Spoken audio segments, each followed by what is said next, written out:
Adto iti damag ita nga oras natiliwan suspek nga nang itaray iti motosiklo iti barangay 7 San Nicolas, Ilocos Norte.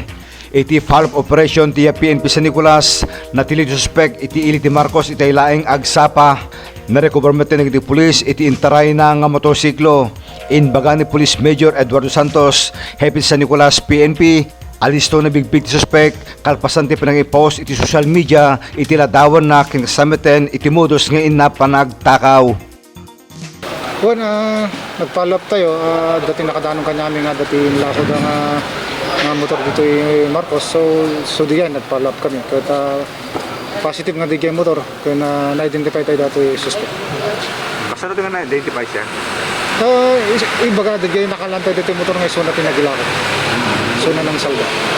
Nakatakawan di motor ano natin?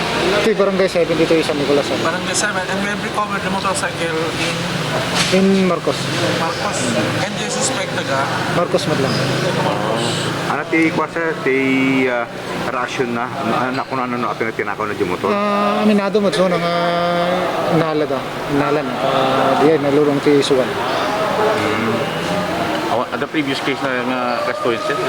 Dati record na J. Marcos nga customer lang. motor napping. Motor natin. Wala. Ano kinatao di suspect na? Construction worker dati. So ano sir, nagkataon lang nga nalapsan na, nakita na nga nakaparking? Talaga plano na tagtao kasi linapsanan na tapos sinublong. So, just suspect natin siya? Ada dito yung opisina tayo, plus tayo dito yung kaso nga ipila tayo kanina. Oh, so kasunod modus operandi na that we have discovered in our investigation. Dito kita nabati dito yung susing nakasaksak dito yung motor. So kinira na, bigay. Inandar na yung motor, intara na based on CCTV na halata yun.